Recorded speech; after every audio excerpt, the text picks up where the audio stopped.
Come on. Yeah. No. You know what? This is bordering on racial pandering. I'm just gonna cut right into the video, yeah? Wendy Wu, everybody. Yeah, MOPETE rapper, make your heart beat faster. Shoot for the top, cause you know he don't stop.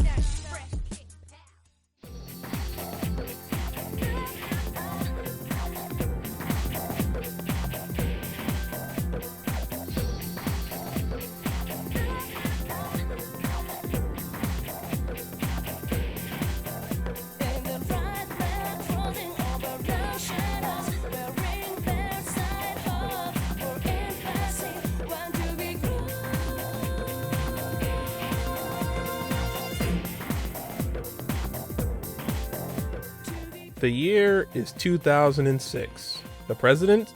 George W. Bush, for whatever reason. We don't really have diversity in media 13 years ago like we do today, and it kind of shows in this mess of a movie.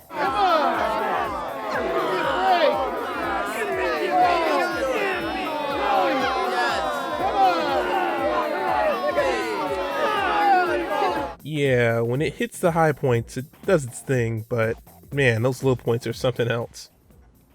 Good, Wendy Wu Homecoming Warrior is a Brenda Song movie. As great as the job she's done in the acting world, she is not really the main star here though. That's... No. I was telling the widow. The doctor was really her son. You might recognize this amazing actress from the Joy Luck Club or any of her other countless starring roles. Just because you don't miss it doesn't mean it isn't missing. Let's be honest, Disney probably blew half the budget hiring her, but her star power certainly shines through. Wendy Wu is your average magical reincarnated girl. She's dreaming about ruining Jessica Dawson's chances of becoming homecoming queen so she could take her place instead. She's got an ego, she's a bit too much, and she's the chosen one. Her mom is a busy worker at the local museum, who is hosting a giant Chinese history exhibit. Shin, this guy, comes from his temple where he studied his entire life to bring the good news to Wendy Wu. She's the reincarnation of a cool warrior who beats the evil Yan Lao, a spirit warrior who can possess people. She does this every 90 years and he goes away until he comes back again. Needless to say, Wendy Wu is completely interested in herself and only herself. Shin keeps trying to connect to and protect Wendy, but she's not having it.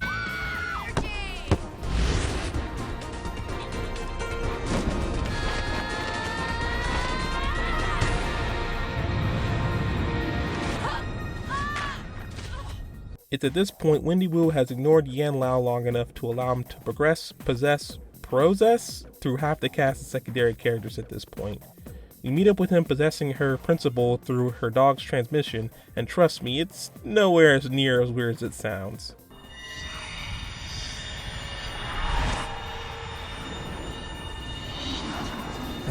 The mid-2000s.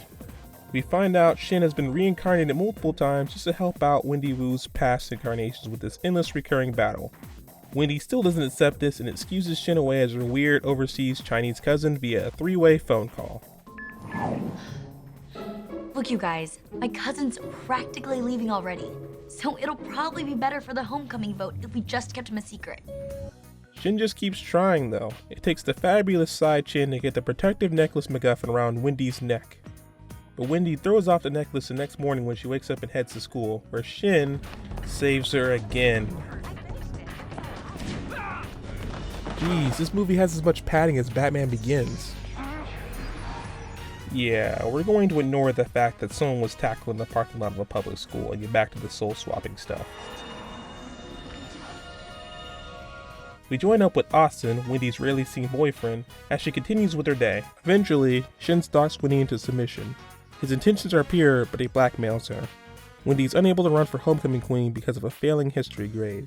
It turns out that Wendy's history paper is on Chinese history, something that Shin happens to be a master of. So for him to help her, she has to train in Kung Fu. We here at MOPETE Productions do not condone the use of blackmail, even in world-ending circumstances. Stop interrupting me. Sorry, boss. Please continue. It turns out that meditation is the key to opening up Wendy's connection with her ancestors. She meditates for a few hours, days maybe, and voila, she gets an A on her history paper. I got an A! Thank you so much! Thank you, thank you, thank you, thank you! Shin later gets invited to dinner and performs some kung fu moves for Wendy's older brother, who is apparently having football troubles. Of course, this is never mentioned again. Dude, these are good. Kenny, aren't you gonna have one? No. Watch. This family. We get a quick montage of Shin learning about American fashion from Wendy, who tries to do her best with the stoic guy. Then we get some bonding with the parent woos, which of course goes nowhere. Joining back up with Wendy, we find out that Austin is actually a pretty shallow guy. Shin ruins their talk when he comes busting through the door trying to get people to vote Wendy for homecoming queen. He even shoves a flyer in her competition's hand. It's a beautiful moment. Vote for Wendy for homecoming queen. Awesome! Did you see me on TV last night? No, you were on TV? I did the weather on Channel 5. Sorry, I missed it. I was out with Austin.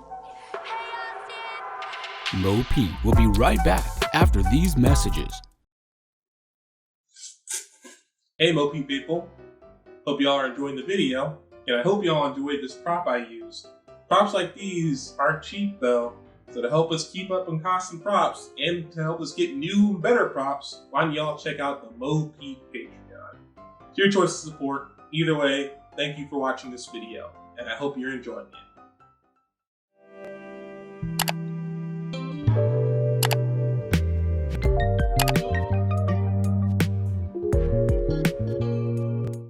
We head into the obligatory party scene for this era of Disney movies, where Wendy breaks it off with Austin and he kinda just disappears into oblivion afterwards.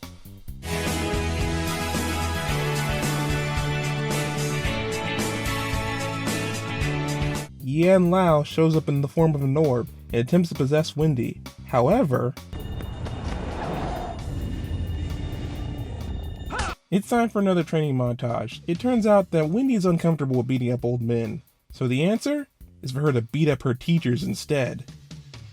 In a fantastic magical girl genre winner, Wendy quickly learns the lessons of all of her masters and beats them in a hurry. It's true, you won!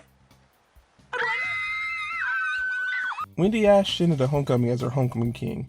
He drops a serious note and mentions that he'll probably be dead by then. Geez, what a downer. But it's time for this fight to get started, and Wendy knows it. Grandma encourages Wendy to do her duty, but Wendy says she only wanted to be homecoming queen and wants no part of this yin warrior business. But Grandma ain't having that. I'm not angry with you. You're my granddaughter. And I've never questioned your choices. Suddenly, Shin is fighting the Terracotta Warriors. We cut back to Wendy, who's getting ready for homecoming, but... Uh-oh. Your hour of destiny has arrived. Look, guys, I really appreciate all the cool kung fu training and stuff. I mean, I'm sure it'll come in handy with soccer. Shin is off trying to sacrifice herself for the greater good. And can we just pause for a second and appreciate how cool of a guy Shin is, despite his creepy beginnings? But in the nick of time, Wendy shows up to get in on the action, with her teachers who are all still possessed by her kung fu master for days? Are we at days right now?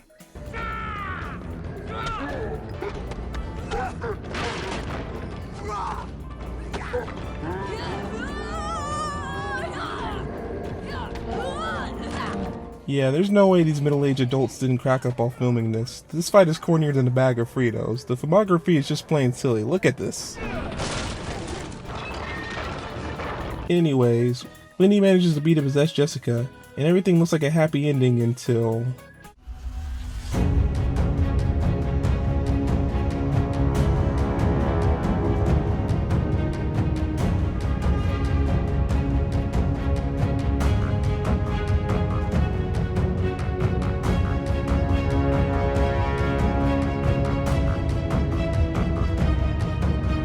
And there you have it. Poor Shin is dead. Wendy, however, isn't taking no for an answer. She revives him and proceeds to beat the Terracotta Yan Lao.